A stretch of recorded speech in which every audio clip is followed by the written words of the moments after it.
Baik, terima kasih teman-teman yang sudah nonton video ini, di mana kami dari kelompok expert system di sini izin menjelaskan expert system atau proyek yang sudah kita buat untuk tugas akhir semester kita.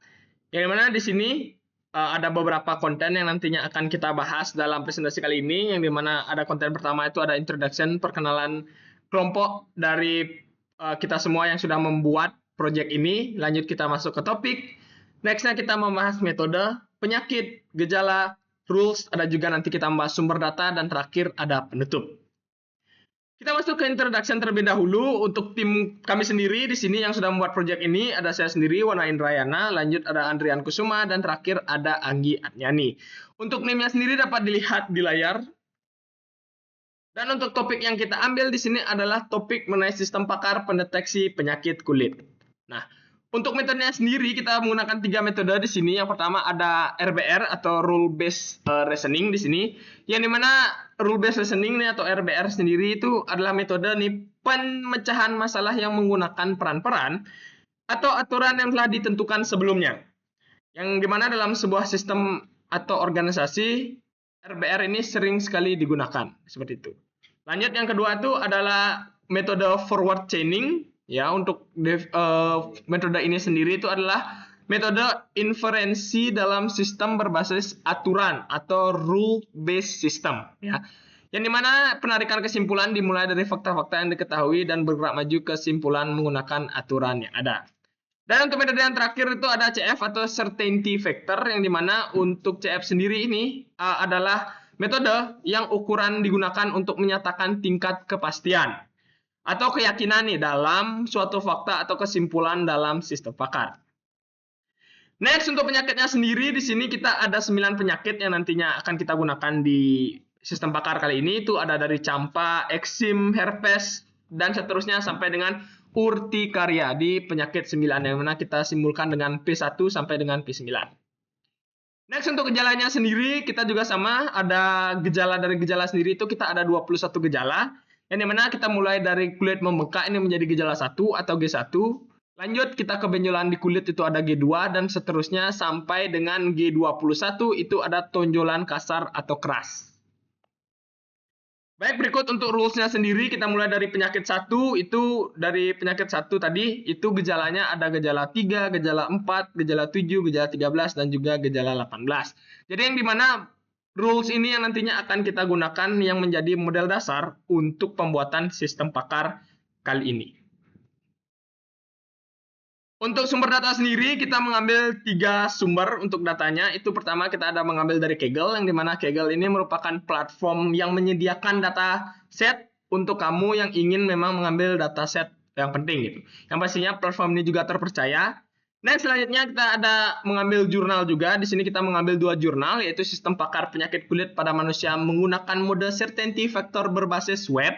Itu untuk jurnal yang pertama, dan untuk jurnal yang kedua itu kita mengambil dari jurnal sistem pakar diagnosa penyakit kulit pada manusia dengan metode Dempster-Shaver.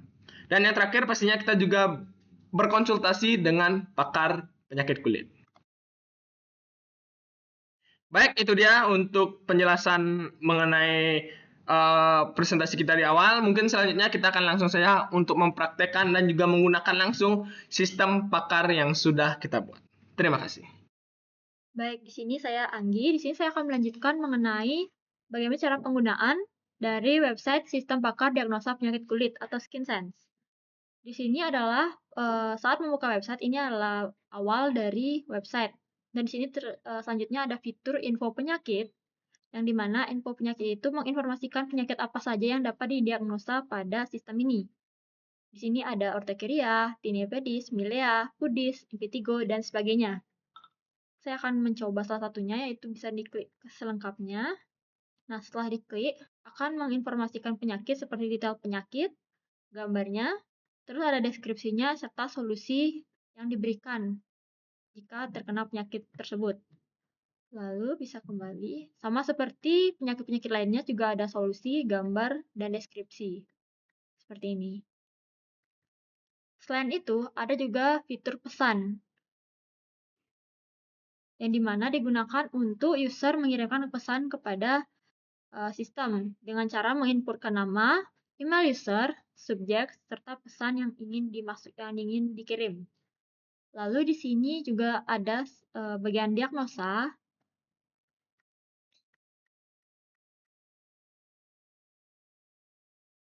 Nah, di bagian diagnosa ini, saat membuka bagian diagnosa pertama, terdapat user harus menginputkan data-data dari user seperti nomor KTP, nama pasien, umur pasien, nomor handphone, serta alamat. Di sini saya akan mencoba menggunakan data dummy saja. KTP-nya.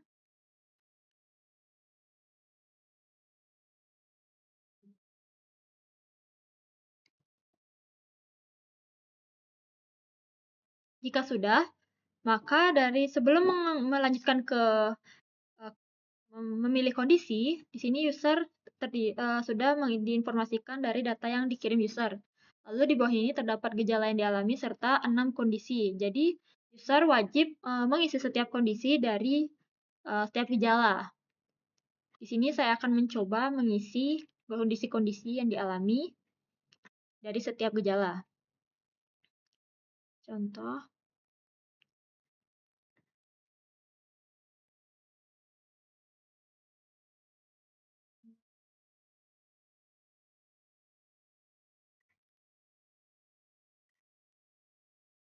belum sedikit yakin, saya nyari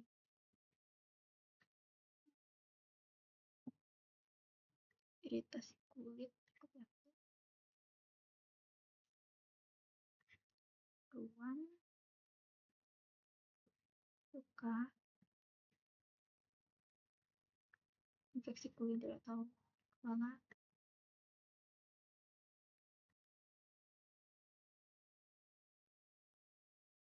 Jika sudah, bisa klik analisa. Nah, setelah itu, maka hasil diagnosanya keluar, yang dimana setelah user menginput kondisi dari setiap gejala itu, di sini sudah disimpulkan, dan keluarlah hasil diagnosa, yaitu dari hasil yang saya input itu adalah kudis dengan presentasinya 100. Lalu di sini ada deskripsi penyakit, seperti yang diinformasikan pada info penyakit, dengan solusi juga yang diberikan. Selain itu, di sini juga diinformasikan kemungkinan penyakit lain yang dialami dari hasil gejala yang dialami. Di sini ada tinnitus pedis, urtikaria dan eksim dengan persentase-persentase yang diinformasikan juga. Selain di sini juga terdapat fitur yang dimana dari hasil diagnosa ini bisa dicetak oleh user jika ingin memiliki dari hard copy dari hasil diagnosa. Oke, sekian dari saya. Untuk sistem admin akan dijelaskan oleh teman saya. Terima kasih.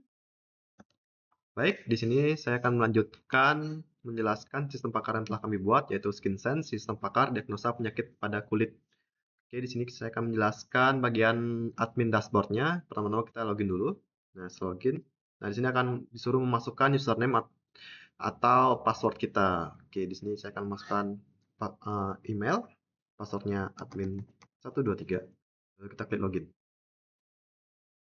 Nah, tunggu. Nah, di sini adalah tampilan awal dari dashboard admin kita. Nah, di sini terdapat informasi berupa total gejala, yaitu ada 21 gejala yang ada di sistem pakar kita, dan ada 9 penyakit, dan terdapat 7 orang atau 7 user sudah menggunakan website kita. Dan di sini sudah mendiagnosa. Lalu terdapat bagian pesan. Di sini saat yang ada di awal dijelaskan teman saya, ada terdapat pesan dan nanti pesannya akan masuk ke dalam dashboard admin ini. Oke, pertama-tama kita ke menu gejala. Nah, di bagian sini kita dapat menambahkan gejala yang ada. Oke, pertama-tama kita coba dulu menambahkan gejala. Nah, di sini untuk menambahkan gejala, ID gejalanya itu otomatis ya terisi mengikuti gejala yang sebelumnya, ID gejala sebelumnya. Dan di sini kita akan memasukkan nama gejala, yaitu kita coba tes. Nah, kita simpan. Nah, di sini kita berhasil menyimpan data dari gejalanya. Terdapat notifikasi berhasil. Oke. Di sini juga kita bisa mengubah atau mengedit atau mengupdate dari gejala kita yang tadi kita tambahkan. Nah, di sini anggap kita mengeditnya menjadi tes 123. Oke, di sini ada tes 123. Lalu kita bisa simpan. Nah, dan terdapat notifikasi berhasil. Data gejala berhasil diupdate. Oke, dan di sini juga kita bisa menghapus dari gejalanya. Gejala itu sudah kita buat tadi. Kita hapus. apakah Anda yakin untuk menghapus? Nah, kita akan klik iya. Nah, kita berhasil menghapus gejalanya. Oke, selanjutnya kita lanjut ke bagian menu penyakit. Di sini kita bisa menambahkan penyakit yang akan kita gunakan atau yang bisa mendiagnosa penyakit. Ini kita akan tambah.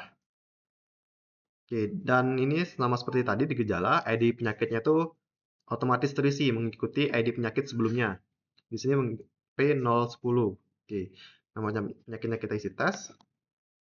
Nah, kita dapat mengisi deskripsi dari penyakit. Kita isi tes juga dan solusi dari penyakitnya. Tes. Nah, kita juga mengisi gambar dari penyakit. Nah, klik ini di karya. Oke. Setelah itu, setelah terisi semua, kita akan menyimpannya. Simpan. Nah, data penyakit berhasil ditambah atau disimpan. Nah, lalu kita bisa mengedit atau melihat detailnya di sini.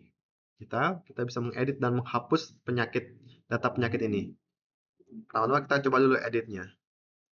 Edit di sini kita akan mengedit bagian deskripsi. Tes 1 2 3. Lalu kita simpan. Simpan. Dapat notifikasi yaitu data penyakit berhasil diupdate. Dan kita lihat bagian deskripsi. Nah, terdapat di sini kita sudah mengupdate deskripsi dari penyakitnya yaitu tes 1 2 3. Di sini juga kita bisa menghapus data dari penyakitnya. Kita bisa menghapusnya yaitu di sini. Apakah Anda yakin untuk menghapus data? Kalau kita klik iya, akan muncul notifikasi data penyakit berhasil dihapus. Lalu kita masuk ke bagian menu basis pengetahuan yang dimana di sini rule base-nya atau peraturan-peraturan yang ada untuk mendiagnosa penyakit dari kulit. Kita tambahkan. Misalnya, nah, kita pilih gejala yang kira-kiranya ada di dalam suatu penyakit. Misal, mata merah, kita random aja ya. Terus nah penyakitnya apa sih yang terdapat gejala mata merah? Anggap impetigo di sini. Dan faktor kepastiannya atau CF-nya. Atau sangat berpengaruh kah? Berpengaruh, cukup berpengaruh, dan seterusnya. Di sini kita akan mencoba untuk cukup berpengaruh. Lalu kita akan menyimpan data basis pengetahuannya. Oke, di sini berhasil. Data basis pengetahuan berhasil disimpan. Di sini juga sama seperti sebelum-sebelumnya. Di sini kita bisa mengubah dan menghapusnya. Oke, kita coba ubah dulu. Nah, di sini ubah. Misal kita akan mengubah dari faktor kepastian atau CF-nya. Kita ubah dulu. Dari cukup berpengaruh kita ubah ke sangat berpengaruh. Kita simpan. Nah, berhasil. Di sini berhasil. Nah, CF-nya yang tadinya awalnya ini menjadi sangat berpengaruh atau 1. Di sini kita juga bisa menghapus data dari basis pengetahuannya. Oke, menghapus. Nah, data basis pengetahuan berhasil dihapus. Oke, situ saja. Terus kita lanjut ke bagian diagnosa. Di sini terdapat user-user yang sudah menggunakan website sistem pakar kita akan tersimpan di sini. Yaitu terdapat tanggal, nama pasien, umur, nama penyakitnya, dan persentase dari penyakit yang diderita atau yang didiagnosa. Oke, di situ. Lalu kita bisa masuk ke akun. Nah, ini untuk menambahkan akun admin ya untuk mengakses dashboard admin. Kita bisa tambah. Nah, di sini bisa masukkan nama lengkap, username, email, password, dan passwordnya. Nah, di sini kita akan mencobanya. Oke, lalu kita masuk ke pesan. Nah, di sini akan memunculkan pesan-pesan yang dikirimkan oleh user atau pasien yang menggunakan website sistem pakar kita. Oke, selanjutnya di bagian mana ya? Nah, di sini kita bisa mengubah password juga ya, bisa mengubah password. Nah, ini. Lalu, mungkin itu saja yang bisa saya jelaskan. Terima kasih dan sampai jumpa.